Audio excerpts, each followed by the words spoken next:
निशी पहाड़ की पुकार, आखिर कौन लौटा? मेरा नाम शायन है, पेशे से डॉक्यूमेंट्री फिल्म मेकर। मेरा जुनून है खोए हुए गांव, भूतिया लोक कथाएं और अनसुलझे रहस्य। यह कहानी एक ऐसे ही मिशन की है जिसने मेरी जिंदगी हमेशा के लिए बदल दी। निशीपुर की तलाश में 2022 की सर्दियों में मुझे एक रहस्यमय जगह का पता चला। हिमाचल के एक अनछुए कोने में बसा एक भुला हुआ गांव, निशीपुर। इस गांव के बारे में कहा जाता है कि वहां की रातें किसी और ही दुनिया से जुड़ी हैं। गांव के पास ही एक पहाड़ी है जिसे लोग निशी पहाड़ कहते हैं वहां आधी रात के बाद कोई अजीब सी पुकार सुनाई देती है जो सीधी आपके अपने गले की आवाज जैसी होती है। जो भी उसे सुनता है वो उस आवाज की तरफ खिंचता चला जाता है और फिर कभी वापस नहीं आता।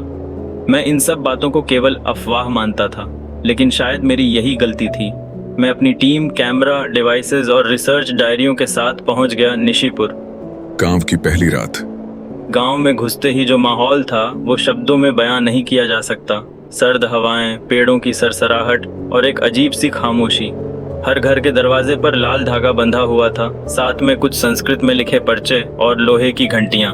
गांव वाले दिन में तो बात करते थे, पर रात होते ही सब घर के अंदर बंद हो जाते थे। एक बुजुर्ग, हरिप्रसाद जी, मुझसे बोले, बाबू, जब निशी बुलाती है ना, तब आदमी अपनी ही आवाज में बहक जाता है।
घर लौटा।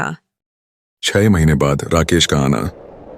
एक नया यूट्यूबर राकेश मेरे पुराने वीडियो देखकर उस गांव पहुंच गया। वो मुझसे एक बार मिला था, उत्साही था।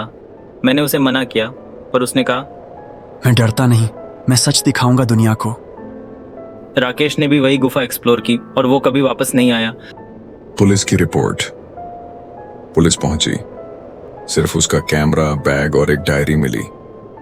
डायरी में लिखा था, मैंने सायन को देखा, वो अब इंसान नहीं रहा। वो पहाड़ अब उसे पुकारता नहीं, वो खुद अब पुकार बन चुका है।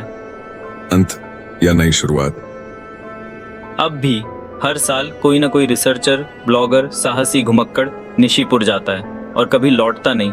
मैंने अपने कमरे में एक बोर्ड टांगा है, अगर मैं कभी फिर से गायब हो जाऊं तो मुझे उस पहाड़ पे मत ढूंढना।